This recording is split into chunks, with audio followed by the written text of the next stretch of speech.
Hey there. I'm going to do a quick tutorial about genomic prediction or genomic selection, and mainly for myself, and you can follow along if you'd like. This is just so I can come back later on in life and see how I did this. Anyway, first of all, I use parallel computing. This particular tutorial won't be too hardcore for the computing, but I'll run this anyways. We've got 4 cores, and it detects the cores in your system. My laptop has 4, so that's what I'm talking about there. We'll be using RR-BLUP today, and dplyr as per usual. And I'll bring in my phenotypic data, and which is this file here. And in my genotypic data, I will not bring it in right now. I did that previously. It'll just take some time to bring in. Just to take a look at my phenotypic data, so here's some of it. We've got 292 genotypes, which are down column 1 in rows. And then we have, seed weight, chew weight, root weight, total root length, primary root length, and so on. So these are my phenotypic values that I have calculated. And it's 1 per genotype. So there's 1 seed weight per genotype, 1 shoot weight per genotype, and so on.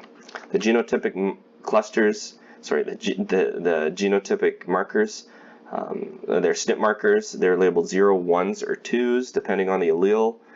We've got PI name, so that's basically the entry name of the particular genotype, entry number. Pretty straightforward. What I'm going to do is I'm going to hack off these first 3 columns like so and just call it SNP markers. My phenotypic data is I'm going to cut it into 3 different days because we took readings on 3 different days. So we have day 6, 9, and 12 data.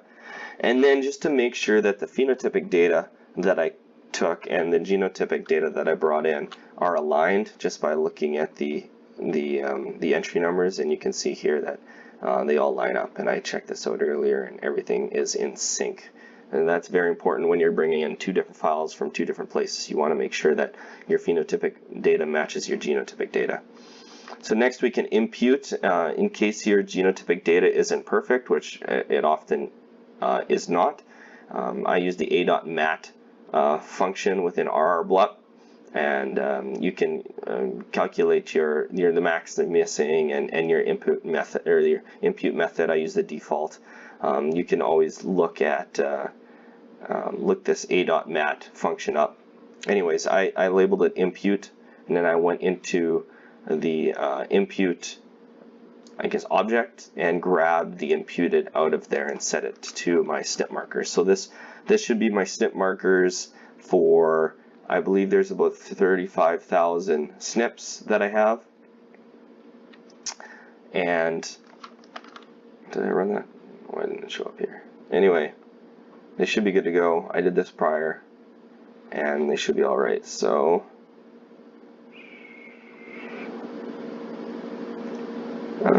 SNP training, SNP markers imputed. Yeah, okay, it's a big file, or a big object there.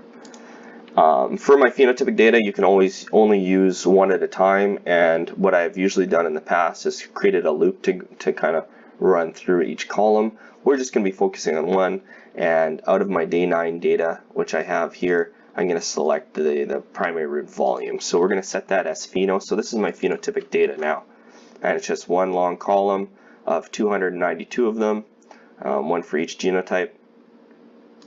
And what I want to do next is create training and testing sets. So we're going to use 50% training, 50% testing. Now you can move those numbers around. I also set up a loop which then goes through from anywhere from 10% training to 90% training. And so out of the using the sample function, out of the 1 to 292, I'm going to create 146 of the random samples essentially, and those genotypes will be training, and then the other genotypes will be testing, which I'll do here.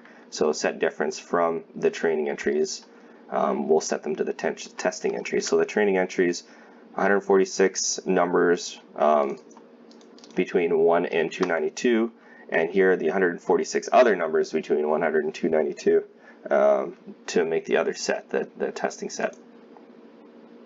Now we use those numbers to sculpt out the phenotypic data and grab only the phenotypic data that was in the first set of numbers here that we had grabbed. So for the training entries. So We'll take those and we'll set it as a matrix before we call that. That's your phenotypic training data. And then we also want to do the same thing with the SNP data.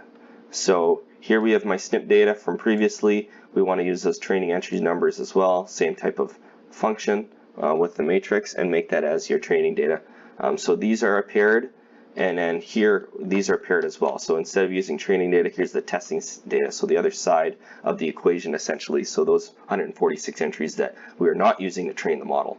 Next, we are now training the model using genomic prediction.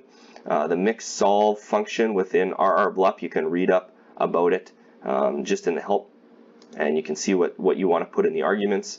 For me, my Y is the vector of observations, so that's the phenotypic data, and that's what I have here, the phenotypic training data. And then for the Z, my matrix of random effects, so that's my SNP data. So my SNP data I plugged in as Z, and then I didn't put anything in for the rest, for the K value, so I don't have covariance matrix with the population structure, etc. Not today. So this is just a basic training model, and this only takes, because I'm working in soybean, it doesn't take very long to train that model. It is done already. And like I said, that's using 146 out of the 292 genotypes to train the model. Now we can grab the marker effects out of the trained model. So if you scroll down in the function, you can see the values and the variances, the blues, the BLUPs, etc. So I want to grab the use of the BLUP values and make them the marker effects. So this will be for every marker out of the 35,000 or so markers that I have, I'll have a BLUP effect, and they'll be very small, so e to the -3, and some of them are positive, some of them are negative. It's a random effect based on the SNP data, and we'll save those as marker effects for later on. And then we'll look at the beta, which I believe is here. So that's your blue, based on the trained model, and this should be very close to the mean. Here we have 169, so that's 169 centimeters cubed, and so that's your base, and your marker effects will then move the base up or down depending on the genotype and the genotype SNPs. So that's what we want to do here. So we have the SNP testing data, and where that came into play is here. So this is the testing entries, so not the training entries, but the testing entries, so those that didn't go into the model. And we want to multiply those SNPs, so a whole bunch of SNPs here, by the marker effects. And they should both be matrices because we're doing matrix multiplication. And we can get the predicted testing. We want to do the same thing with the training data, so we do it with the testing data and the training data. And so we've got predicted test and predicted train. So this will now swing above or below 0, positive or negative, because it's a BLUP value. They're not adjusted. But if we wanted to adjust them, we just add them to the blue value, which was 169, which is close to the mean of all the root volumes for our phenotypic data. And we can do that for both the testing set and the training set.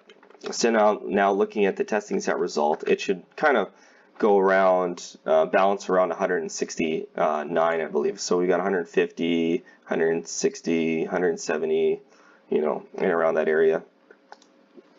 Same thing for the training set, should be very similar.